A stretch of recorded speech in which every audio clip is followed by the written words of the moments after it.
A gente recebeu aqui uma outra pergunta, essa é batata, né? Sempre que a gente fala de homeschooling tem que ter. A pessoa pediu para omitir o nome, mas é daqui de Goiânia. E ela falou que já leu algumas coisas da Camila Badi. Não sei se você conhece a Camila. E ela se convenceu o suficiente, mas ela ainda não sabe como convencer os outros. Não tá saindo. E aí, o que acontece com a socialização? O homeschooling não atrapalha essa socialização? E quando a criança tem chance de herdar a fobia social, não seria um problema? Então, da fobia, vamos começar pelo final, né? A fobia social, na verdade, ela está dentro daqueles problemas comportamentais herdados. Ele não é um problema gerado, ele não é hereditário, mas ele é com certeza aprendido. Então, se a criança tem fobia social, é porque os pais têm. Certo? A questão da socialização. A criança aprende é a capacidade de você, dentro de um determinado ambiente da sociedade, você se relacionar. Ele tem capacidade de se relacionar bem do que aquele que está dentro de sala de aula. Aquele que está dentro de sala de aula, ele convive com crianças da mesma idade. Ela aprende as mesmas bobagens que as crianças dessa mesma idade, pega as mesmas doenças, que está em grupo, enfim. Casa, convivendo com a família, com os irmãos. A de aprender a lidar com adultos maiores que ele, mesma idade, e crianças menores. Então agora tá uma zoeira aqui em casa, porque as crianças ainda não foram dormir. Então a Chloe tem 10 anos de idade, ela tem que lidar com a mãe, que é mais velha, lidar com o irmão mais novo de 5 e o irmão mais novo de 3. Então vocês imaginem como é que todos... Ela fica trancada dentro de casa? Não. Vão na rua, eles vão à igreja, eles vão ao clube. Tem, assim, muitas possibilidades de eles aprenderem a conviver com outras pessoas. Mas veja, socialização proposta pelo Estado. Socialização obrigatória, né? Forçada, né? Isso não existe. Obrigatória. A criança vai aprender aquilo que o pai dela, que é quem tem o dever e o direito de ensiná-la, quer que ela aprenda. E ela vai se relacionar com gente boa. Não com gente que eu não sei onde é que saiu. Então a questão da socialização é você saber qual é o seu local na educação da criança e proporcionar isso para ela. Como é que a gente convence os outros? Bom, primeiro nós temos que nos convencer disso. Certo. Quem começa a fazer homeschooling sabe que 2, 3 semanas começa a ver os resultados. Muito melhores que qualquer... Sabe? Rapidinho. Eu conheço uma família que é uma mãe de 14 anos de idade. Desculpa. Agora a criança está com... Eu vou dizer porque eu falo criança. Ela tem 16 para 17. E é uma criança especial. Ela tem uma deficiência mental. Quando estava indo na escola, ela ninguém conseguia alfabetizá-la. A mãe retirou da escola, denunciaram a mãe porque retirou da escola, mas a mãe alfabetizou ela em casa. Especial. Então, até os 14 anos de idade, é ler uma palavra. Em 3 semanas a mãe fez serviço. A mãe por... Sabe? Abandono intelectual, né? É um absurdo. Né? Mas, de qualquer forma, eu quero dizer assim, para convencer os outros, você tem que mostrar o resultado. É a melhor forma. Então, olha, o negócio é o seguinte. Aqui, convive aqui uma tarde com a gente. As coisas. Então, eu digo, minha mãe é pedagoga, gente. Minha mãe é pró-escola. Mãe, Deus me livre, onde é que você se viu? Mãe, fazendo. Ela acalmou. Ela conversa com as crianças, ela percebe que a coisa está indo muito bem.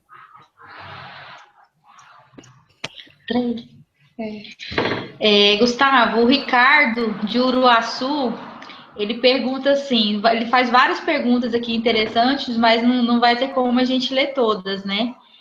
Mas uma das perguntas é assim, quando o aluno já está na escola, compensa tirar e começar o homeschooling do zero? Ou não vai começar do zero, né? Não vai começar do zero. Tu vai precisar de um tempo, dependendo do formato que tu tá utilizando, que tu queres utilizar. Então, por exemplo, tem um padrão curricular fechado, seriado. Você vai da primeira à nona série, né, e depois vai do primeiro ano até o terceiro do ensino médio. Se você optar por uma formação clássica, os conteúdos vão sair de dentro dos livros que você vai ler. Isso não é seriado. É uma outra forma de aprendizado. Se tira a criança da escola de uma vez só e cai direto na formação clássica, prejuízos educacionais. Porque a criança já vem naquele ritmo de primeira, segunda, terceira série, quarta, quinta série e tal. O ideal é você fazer um período de transição, começa a fazer uma transição entre o seriado e a formação clássica. Diz assim, Gustavo, mas eu não sei nem o que é homeschooling direito, quanto mais transição. Eu disse, pois é, mas aí você tem que aprender bem o que é homeschooling, bem o que é um sistema seriado, e trabalhar para caminhar para isso. Ou seja, você tem que criar a ponte. Mas dizer para o Ricardo o seguinte: conheço uma família de Brasília, viu?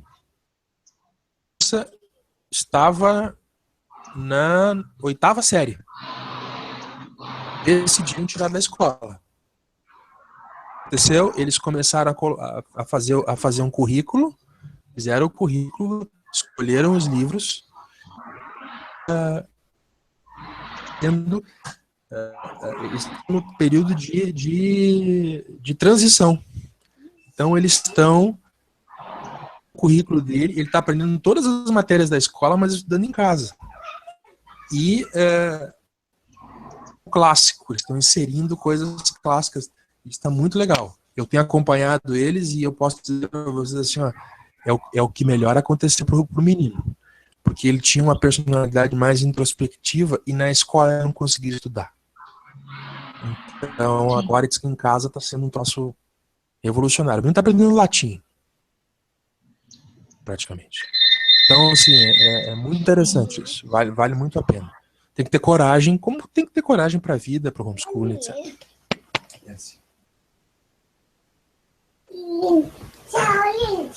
Desculpa aqui, problemas técnicos, vamos ter que abrir a porta ali rapidinho. Tá bem. Outra pergunta do Ricardo, e a esposa dele chama Fernanda, são perguntas dos dois.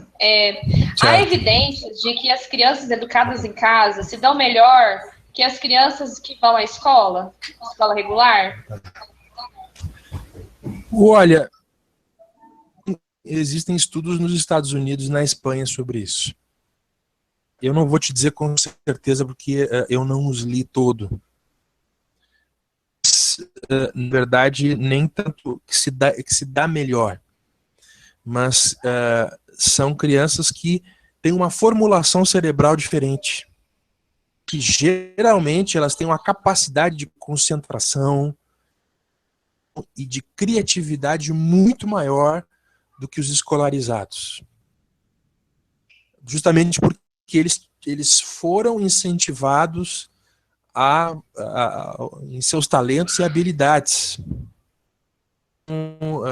Eles geralmente são mais maduros, inclusive, para a idade deles.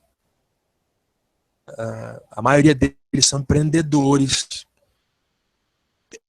as coisas não virão de mão beijadas, eles terão que ir atrás sozinho.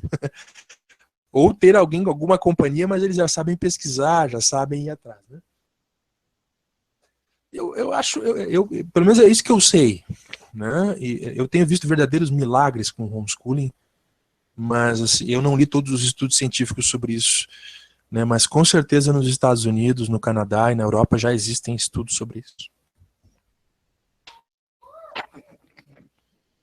Gustavo, vou dar uma Oi. pausa nas perguntas do Ricardo e vou passar para do Marcelo. Marcelo pergunta assim: quanto tempo aproximado os pais devem ter, tempo livre, eu acho, para aplicar o homeschooling? Quanto eles devem ter de estudo, de experiência, é isso? Não, de tempo livre. Precisa trabalhar Tempo fora. livre. Até o Ricardo também pergunta sobre Olha, isso. As pessoas, o pai ou a mãe precisam trabalhar e os filhos ficam na escola nesse horário. Como é que eles vão ensinar sim. os filhos se eles precisam trabalhar? Pode ter uma conciliação aí também entre a escola e a educação em casa. Como é que fica isso? Eu vou dizer para você o seguinte: o que eu recomendo? Eu dou homeschooler no mundo inteiro. Um dos pais está em casa, full time, para conseguir aplicar. Nos Estados Unidos, em geral, são as mães, tá? Mas eu incentivo frontalmente que pais que trabalham fora de casa procurem... Só um pouquinho, gente, peraí.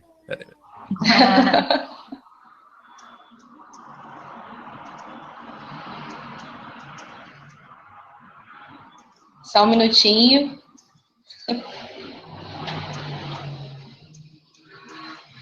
Estava aqui moderando. Imagina.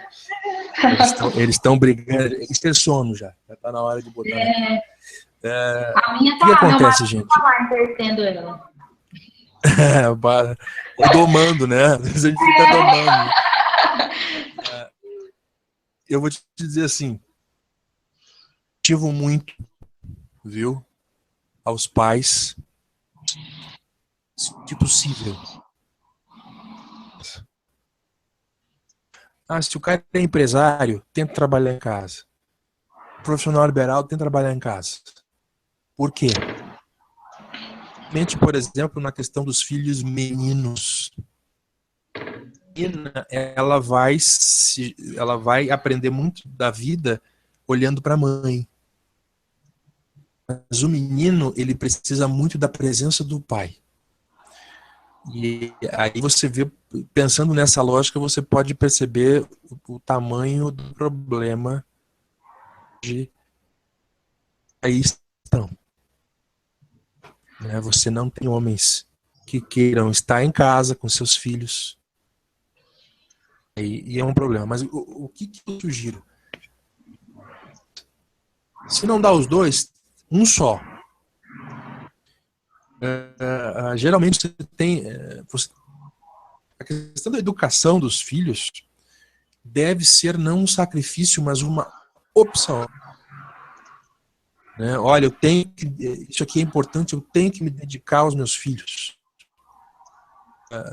Inclusive, o pai que trabalha fora, eu também digo, olha, senta com o teu filho à noite, vai ler a Bíblia com ele, vai rezar com ele, vai ler um texto, coisa que edifique a alma dele.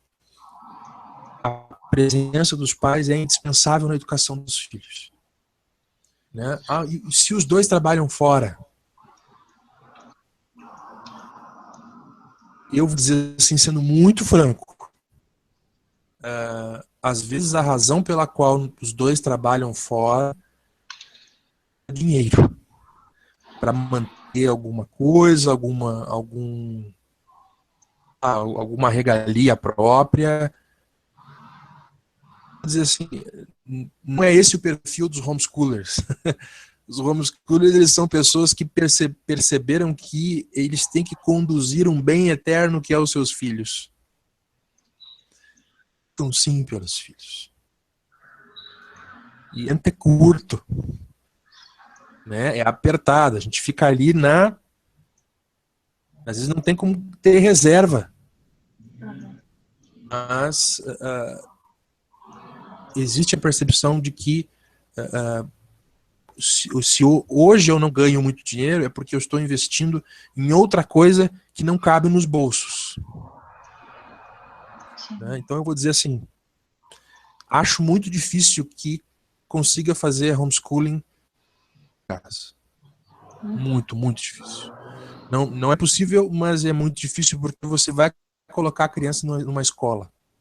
Você coloca a criança na escola e você quer ensinar em casa. Eu conheço eu tenho um amigo que ele faz isso. Só que a diferença é que o seguinte, este homem é um advogado apaixonado por leitura. Ele não fica ensinando literatura, ele pega os livros e lê para os filhos. Lendo a Divina Comédia, ele estava na parte do... Né? Ele é poliglota, ele estava lendo em italiano. E aí o que acontece? Ele começou a ler para o filho dele de 8 anos de idade. E o filho dele não sabe italiano. Mas aí o filho vira para ele e diz assim, ele leu uma estrofe e parou. Aí o filho dele virou para ele e disse assim, pai, continua lendo, porque o som é bonito. Que legal. São umas coisas assim, e ele só lê. Ele lê coisa boa para os filhos, ele alcança coisas boas para os filhos. Então o que acontece? Para quem vai para a escola, eu sugiro que você tente fazer com que a criança pegue amor à leitura e bons livros para ele. A ler, gostar de ler, caminho andado, porque o que cair na frente dele ele vai conseguir ler e interpretar. E mesmo que o professor fale bobagem ou que um parente fale bobagem, não, eu li esse livro, professor. Não é assim que está lá, não. É isso que eu aconselho. Não tente fazer um malabarismo pedagógico, né? Homeschooling e tal. Não, manda para a escola, mas aí faz o seguinte: boa leitura. Usa a boa leitura para transformar o coração do seu filho.